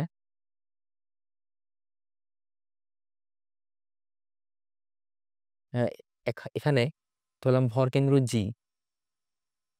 g(x, y). হ্যাঁ, তাহলে এখানে x কি হবে? x হবে আসলে ভুজ 3টার যোগফল বাই 3। এই হবে কোটিও হবে কোটি 3টার যোগফল বাই 3। তো এখানে আসলে ভরকেন্দ্র বের করা মোটামুটি সহজ। আমরা অন্তকেন্দ্র দেখি।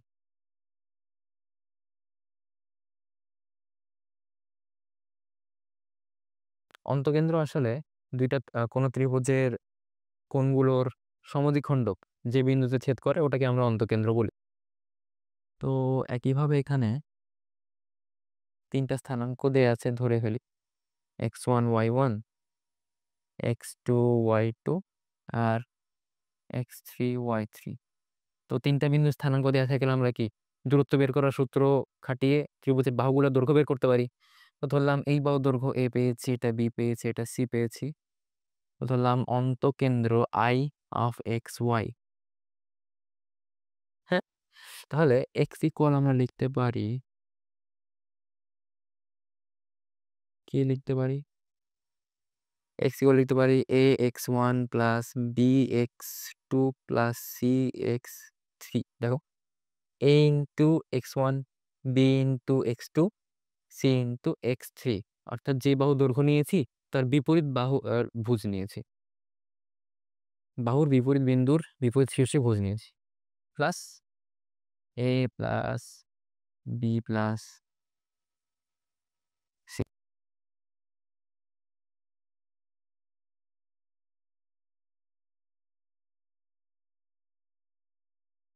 বাট ওয়াই ইকুয়াল টু হবে একইভাবে a y one plus B y two plus c y three নিচে হচ্ছে এ প্লাস হ্যাঁ বি প্লাস সি। ঠিক আছে, এবার আরেকটা কেন্দ্র হচ্ছে বহিঃ কেন্দ্র।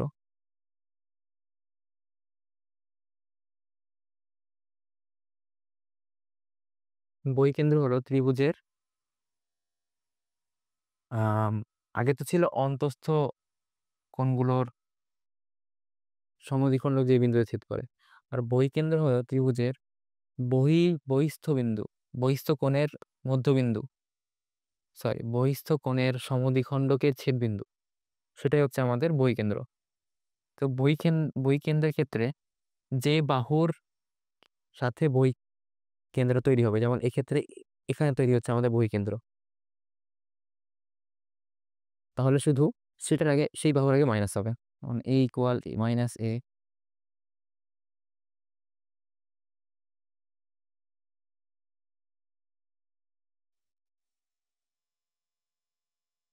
আর ওয়াই ইকুয়াল মাইনাস এ।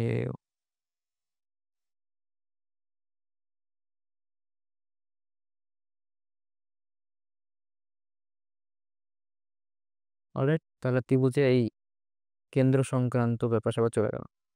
এবার দেখ, দুইটা সরলরেখার মধ্যবর্তী কোণ, আমরা সব সময় দুইটা সরলরেখা যখন ছেদ করে তখন আমরা ছেদ বিন্দু বের করে আসছে এতদিন, এখন আমরা মধ্যবর্তী কোণ বের করব। আর মধ্যবর্তী সরলরেখা যদি দুইটা সরলরেখা যদি পরস্পরকে ছেদ করে, তাহলে একটা কি সূক্ষ্মকোণ পাওয়া যায় আর একটা স্থূলকোণ পাওয়া যায়।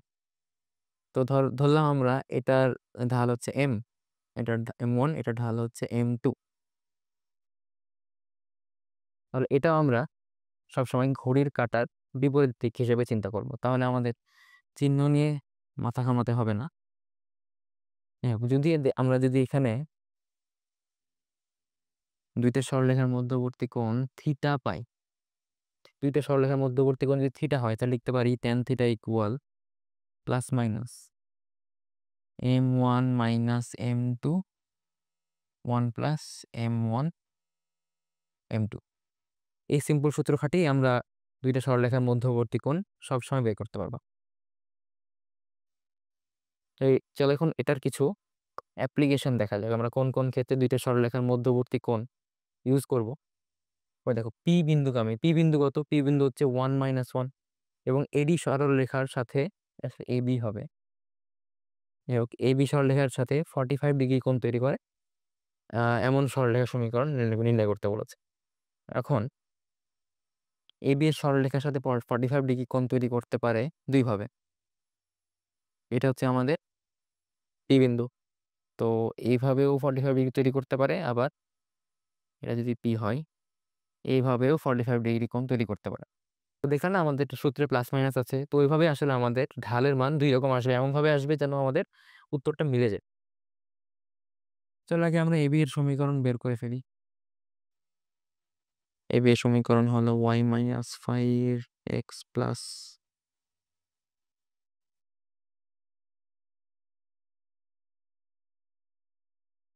-1 - 3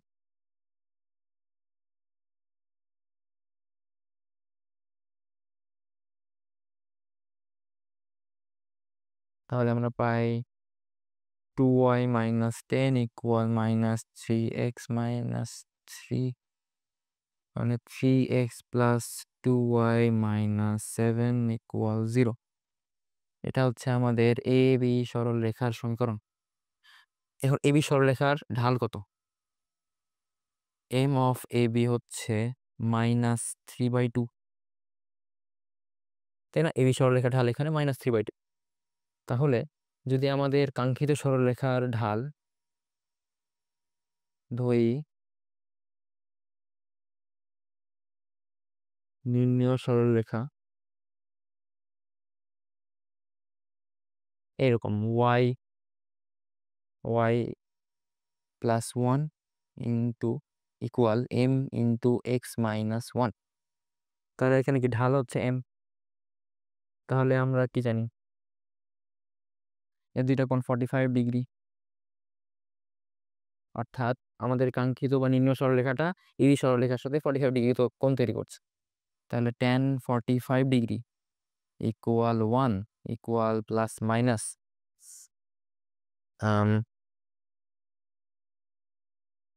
এম প্লাস 3/2 1 মাইনাস 3m/2। এখন যদি প্লাস ধরি, প্লাস ধরে পাই হচ্ছে m plus 3/2 equal 1 minus 3m/2। তাহলে অতএব m হবে, এখান থেকে m পাওয়া যাবে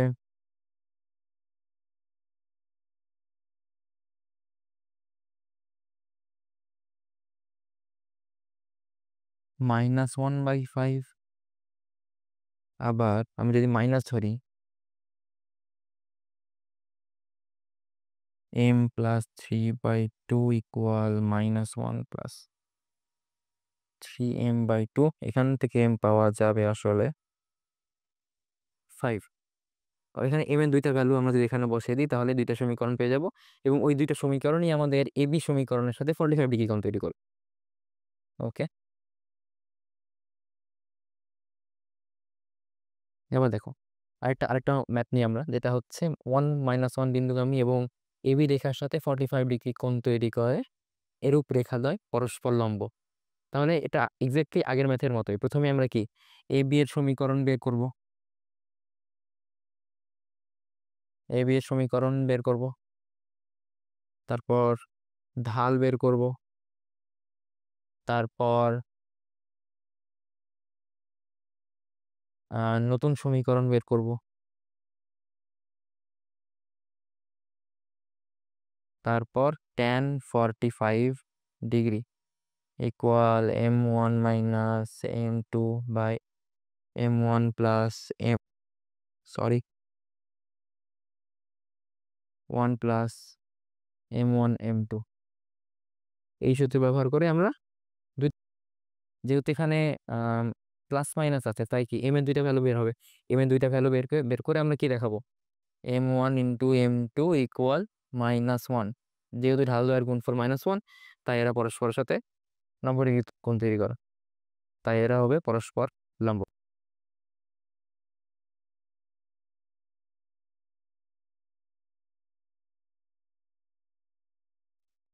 ওই দেখো এবি সরলরেখার সমীকরণ বের করতে বলেছে। দেখো এবি সরলরেখা, এবি সরলরেখাটা y-2x এর সাথে 45 ডিগ্রি কোণ তৈরি করে। মানে ব্যাপারটা এরকম এই অবস্থায় আছে, এটা হচ্ছে y-2x এবং এটা হচ্ছে এবি, এবি এবং এই কোণটা হচ্ছে 45 ডিগ্রি। এটা হচ্ছে y ইকুয়াল -2x। তাহলে এটার ঢাল হচ্ছে -2 এবং এটা 45 ডিগ্রি কোণ তৈরি করে এবি সরলরেখার সাথে। তো ধরলাম M of AB equal, M of AB বের করতে হবে আমাদের, তাহলে কি যাবো tan 45 degree equal plus minus m plus 2 1 minus 2m। এখন প্লাস ধরে আমরা পাই m plus 2 equal 1 minus 2m। যেহেতু tan 45 ডিগ্রি মান কি 1 না, তাহলে 3m ইকুয়াল -1, m ইকুয়াল -1/3। এখন আমাদের দেখো তো এই চিত্রে এটা এক্স অক্ষের ধনাত্মক দিকের সাথে একটা সূক্ষ্মকোণ তৈরি করছে না, কারণ এটা প্রথম চতুর্ভাগে আছে, অর্থাৎ এক্স অক্ষের ধনাত্মক দিকের সাথে অবশ্যই একটা সূক্ষ্মকোণ তৈরি করছে। কিন্তু ঢাল যদি -1/3 হয়, তাহলে এটা এক্স অক্ষের ধনাত্মক দিকের সাথে অবশ্যই একটা স্থূলকোণ তৈরি করবে, অর্থাৎ এটা আসলে আমাদের এই ঢালটা বের হয়েছে, এই 45 ডিগ্রিটা বের হয়েছে। তাহলে আমরা মাইনাস নিয়ে কাজ করতে হবে। তাহলে মাইনাস নিয়ে যদি কাজ করি তাহলে m+2 ইকুয়াল -1 + 2m পাই। তাহলে m ইকুয়াল আমরা পাই আসলে 3। তাহলে ঢালের ধনাত্মক মানের জন্য আমরা অবশ্যই একটা সূক্ষ্মকোণ পাবো, এক্স অক্ষের ধনাত্মক দিকের সাথে সূক্ষ্মকোণ তৈরি করবো। তাহলে আবার কি এবি সরলরেখাটা মূল বিন্দুগামী, তাহলে অতএব এবি সরলরেখাটা হবে y-0/x-0 ইকুয়াল ঢাল 3। তাহলে y ইকুয়াল 3x, এটাই আমাদের কাঙ্ক্ষিত সমীকরণ। এবার এখন দেখবা যে কোনো বক্ররেখা, সরলরেখা, যে কোনো ধরনের সমীকরণ যদি কোনো ধ্রুবক পদ না থাকে তার মানে বোঝায় সেটা মূল বিন্দুগামী, অর্থাৎ 0 0 দিয়ে গেলে তার ধ্রুবক পদ থাকে না। বা দেখো একটা ম্যাথ নিই আমরা, 2 3 বিন্দুগামী এবং 4x + 3y - 7 = 0 এর সাথে 45 ডিগ্রি কোণ তৈরি করে এমন সরলরেখা সমীকরণ নির্ণয় করো। এটা খুবই সহজ, এটার সাথে 45 ডিগ্রি কোণ তৈরি, এটা ঢাল কত? -4/3, তাহলে tan 45 equal 1 equal plus minus, এই সরলরেখা সমীকরণ ঢাল যদি m ধরি তাহলে m + 4/3 1 - 4m/3। এবার দেখো প্লাসের জন্য একটা ঢালের মান পাবা, নেগেটিভের জন্য একটা ঢালের মান পাবা। দুইটা ঢালের মান আমরা যদি এইরকম সমীকরণে বসাই, y-3/x-2 ইকুয়াল m, দুইটা ঢালের মান m এর জায়গায় বসিয়ে দুইটা আলাদা সমীকরণ পাবা। কারণ এটা যদি আমাদের প্রদত্ত সমীকরণ হয় তাহলে এটাও 45 ডিগ্রি কোণ তৈরি করে, এইটাও 45 ডিগ্রি কোণ তৈরি করে, এই জন্য তোমরা দুইটা আলাদা সমীকরণ পাবা। আর এই যে প্লাস মাইনাস বা মডুলাস তো আমাদের জন্য আছে দুইটা আলাদা ঢালের মান বের করার জন্য। অলরাইট, তাহলে চলো আমরা আমাদের প্রায় শেষ টপিক, এটা আমাদের কোণের সমদ্বিখণ্ডকের সমীকরণ নির্ণয় করা। ধরো কোণের সমদ্বিখণ্ডকের সমীকরণ আসলে কিভাবে বের হয়, এটা হচ্ছে দুইটা সরলরেখার সমীকরণ। তাহলে একটা সরলরেখা হচ্ছে ax + by + c = 0, মানে a1x b1y c1 = 0, আর একটা হচ্ছে a2x + b2y + c2 = 0। তাহলে দুই আলাদা সমীকরণ পেলাম। তাহলে এদের একটা কি, দুইটা সরলরেখা পরস্পরকে যদি ছেদ করে একটা সূক্ষ্মকোণ তৈরি হবে, একটা স্থূলকোণ তৈরি হবে। ধরলাম এটা সূক্ষ্মকোণ, তার মানে কি এটা সমদ্বিখণ্ডকের সমীকরণ হবে এরকম, এটা স্থূলকোণ, এটা সমদ্বিখণ্ডকের সমীকরণ হবে এরকম। অর্থাৎ এমন সমীকরণ বের করতে হবে যারা এই দুইটা সরলরেখার ছেদ বিন্দুকে এবং যে কোণে ছেদ করে সেই কোণটাকে সমান দুই ভাগে ভাগ করে। তো ধরো এরকম হলে সমদ্বিখণ্ডকের সমীকরণ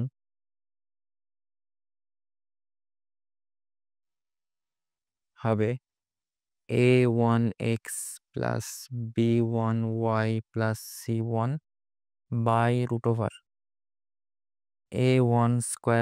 + b1² equal plus minus a2x + b2y + c2 /√a2² + b2²।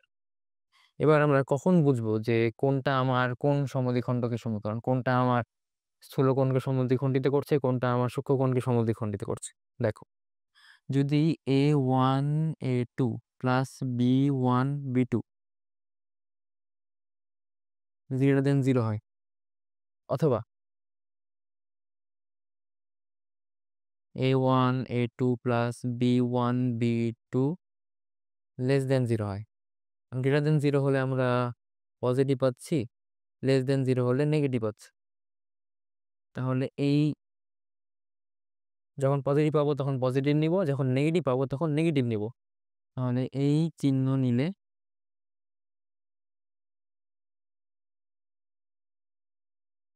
স্থূলকোণের সমদ্বিখণ্ডক পাবো।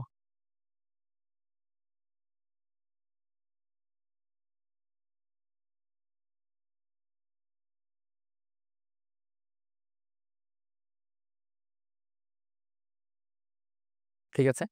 তাহলে যদি আমরা সূক্ষ্মকোণের সমদ্বিখণ্ডক চাই, তাহলে ধরো আমাদের a1 a2 plus b1 b2 এর মান পজিটিভ আসলো, তাহলে এখানে আমরা নেগেটিভ নিয়ে নিব।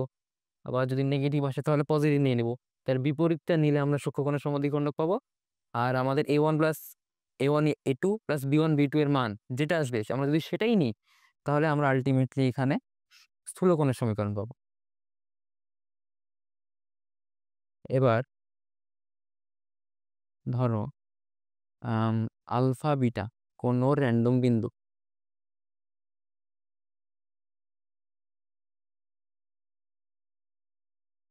তাহলে আমাদের আলফা বিটা কোণধারী সমদ্বিখণ্ডকের সমীকরণ নির্ণয় করতে হতে পারে।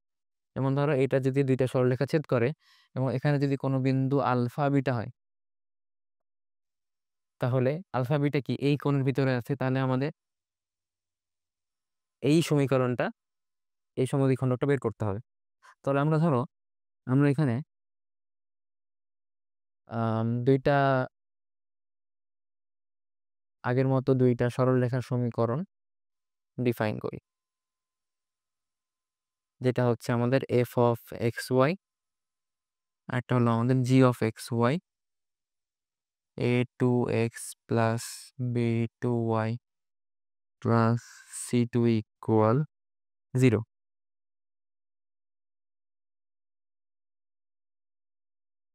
তাহলে আমরা যদি এই যে f of alpha alpha beta কি যে কোনো বিন্দু না, তাহলে f of alpha beta into g of alpha beta. এবার এফ অফ আলফা বিটা মানে কি? এফ অফ আলফা বিটা মানে এক্স এর জায়গায় আলফা এবং ওয়াই এর জায়গায় আমরা বিটা বসিয়ে দিয়েছি। বিন্দুগুলো বসানোর পর যে ফাংশনটা পাই সেটাই আমরা f of alpha into f of alpha beta বলছি। এখন f of alpha beta into g of alpha beta, এরা যদি আমাদের পজিটিভ হয়, এরা যদি আমাদের পজিটিভ হয়, আবার f of alpha beta into g of alpha beta, এরা যদি নেগেটিভ হলে,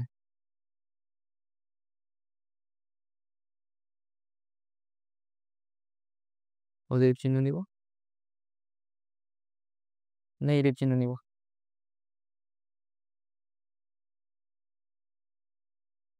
এবং চিহ্নটা কোথায় বসাবো? ওই যে আমাদের আগের পেজে যেটা দেখালাম না, a one x plus b one y plus c one a1 square plus b1 square equal plus minus a2x plus b2y plus c2।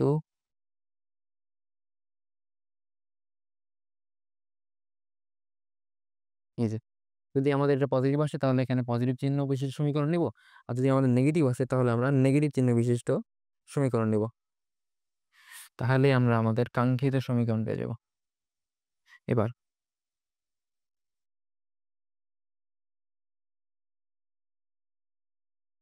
কোন বিন্দু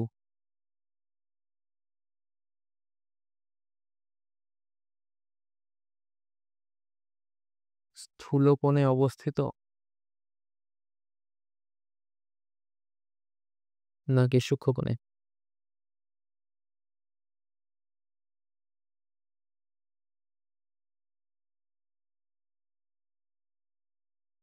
এটা বোঝার জন্য আমাদেরকে আবার এফ অফ আলফা বিটা নিতে হবে। কোন বিন্দুটা হচ্ছে alpha beta into g of alpha beta into a1 a2 plus b1 b2। এরা যদি আমাদের ধনাত্মক হয়, গ্রেটার দেন 0 হয়, তাহলে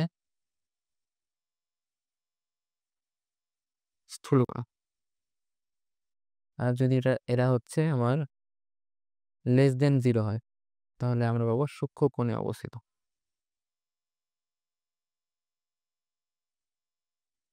ঠিক আছে, এবার আমরা পরবর্তী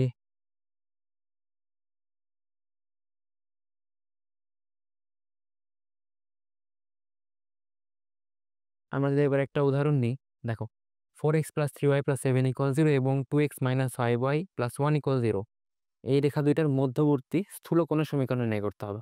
তবে দেখো a1 মানে কি 4, a2 মানে হচ্ছে 2, b1 হচ্ছে 3 আর b2 হচ্ছে -5। তাহলে a1 a2 plus b1 b2 equal কত হচ্ছে? 4 4 দুগুণে 8 -15 -7, তাই না? ঋণাত্মক আসছে। তাহলে আমরা আমাদের ওই সমদ্বিখণ্ডকের সমীকরণে কি শুধু মাইনাসটা বসাবো। তাহলে দেখো যদি মাইনাস বসাই তাহলে 4x + 3y + 7 √3 square plus 4 square equal ঋণাত্মক আসছে না? Minus 2x - 5y + 1 √2 square plus 5 square. এখন এই দুইটা সমীকরণ সলভ করলে যেটা আসে সেটাই হলো আমাদের কাঙ্ক্ষিত স্থূলকোণের সমদ্বিখণ্ডকের সমীকরণ। এবার দেখো আরেকটা উদাহরণ বলেছে 3x - 4x + 7 = 0 এবং 4x - 3y + 2 = 0 বর্ণিত সরলরেখা দুইটির স্থূলকোণের সমদ্বিখণ্ডক। এই সমদ্বিখণ্ডক রেখাটা অক্ষদ্বয়ের সাথে যে ত্রিভুজ তৈরি করে তাকে ধরে নির্ণয় করতে হবে। দেখো তুই আগেকার ম্যাথটাতে একই ম্যাথ, শুধু এখানে অক্ষদ্বয়ের সাথে যে ত্রিভুজ তৈরি গঠন করেছে সেটা বের করতে হবে। তো ধরো আমাদের যে সমীকরণটা আসলো সেই সমীকরণটা এরকম, যে ধরো এরকম ax + by = c, তাই না? আর উভয় পক্ষকে আমরা কি c দিয়ে ভাগ করে দিই, x/c। এবার এটা a গুণ হিসেবে আছে না, এটাকে আমরা আবার নিচে লিখতে পারি y/c/b = 1। তাহলে কি আমরা আমাদের কি চিরচেনা ফরম্যাটে চলে আসলো, যেখানে x এর নিচে যেটা থাকবে সেটা কি আমাদের x অক্ষের ছেদাংশ c/a, y অক্ষের নিচে যেটা y এর নিচে থাকবে সেটা হচ্ছে y অক্ষের ছেদাংশ c/b। তাহলে আমাদের যে সমীকরণটা পাবো সেই সমীকরণটাকে আমরা আমাদের ডান পাশে 1 রেখে x এবং y অক্ষের ছেদাংশ বের করব। তারপর কি আমাদের ক্ষেত্রফলের সূত্র কি, হাফ ইন্টু ভূমি ইন্টু উচ্চতা। এই সূত্রে যদি আমরা ফেলতে পারি তাহলে আমরা আমাদের কাঙ্ক্ষিত ক্ষেত্রফল বের হয়ে যাবে। তো আজকের মতো আমাদের সরলরেখার সিকিউ পার্ট এটুকুই। আশা করি সবাই ক্লাসটা সবার জন্য হেল্পফুল হয়েছে। কোনো ভুল ত্রুটি হয়ে থাকলে বা কোনো মিসআন্ডারস্ট্যান্ডিং থাকলে আন্তরিকভাবে দুঃখিত। তো সবাই ইনশাআল্লাহ খুব ভালোভাবে এক্সাম দিবা। খোদা হাফেজ।